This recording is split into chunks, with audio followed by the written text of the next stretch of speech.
साम्राज्य, सामान्यांचा असामान्य आवाज। सोलापूर जिल्ह्यात पर्यटन विकासाला गती देण्यासाठी पर्यटन सर्किट सुरू करण्याचा जिल्हाधिकारी कार्तिकेन यांचा मानस। सोलापूर जिल्ह्यात धार्मिक, निसर्ग, जल आणि कृषी पर्यटन यांचा समन्वय साधून एकत्रित पर्यटन विकास केला जाणार आहे। पंढरपूर कॉरिडॉर प्रकल्प, उजनी धरणातील जलपर्यटन यांना प्राधान्य दिले जाणार आहे।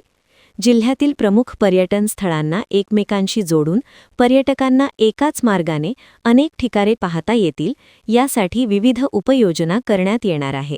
यामुळे पर्यटकांची संख्या वाढते, स्थानिक रोजगार निर्मिती होते, आर्थिक विकासाला चालना मिळते।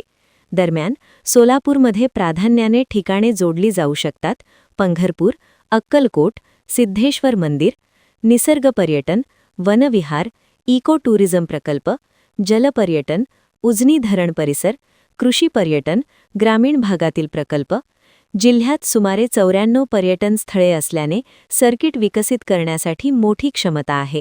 सोलापूरला राष्ट्रीय स्तरावर पर्यटन नकाशावर आणणे, आधुनिक सुविधा आणि पायाभूत विकास, स्थानिक लोकांना रोजगार आणि आर्थिक उन्नती होणार आहे। दरम्यान जिल्हाधिकारी कार्तिकेन एस यांच्या पुढाकारामुळे सोलापूरमध्ये एकात्मिक आणि नियोजित पर्यटन सर्किट विकसित करण्याची प्रक्रिया सुरू होत आहे, ज्यामुळे जिल्ह्याचा सर्वांगीण विकास अपेक्षित असल्याचं जिल्हाधिकारी कार्तिकेन एस म्हणाले। सर्वांना नमस्कार, मी कार्तिकेन, जिल्हाधिकारी सोलापूर। एक चांगला आयडिया आलेली आहे, तो म्हणजे आपल्याला धार्मिक टुरिझम सर्क्यूट। आमच्या सोलापूर संत महाराजांच्या भूमी आहेत आणि धार्मिक भूमी आहेत, त्यामुळे आमच्याकडे बरेच तालुक्यामध्ये बरेच धार्मिक स्थळ आहेत। ह्या धार्मिक स्थळाचे लोक आमच्याकडे आल्यानंतर आम्ही एक टुरिझम सर्क्यूट तयार करणार आहोत।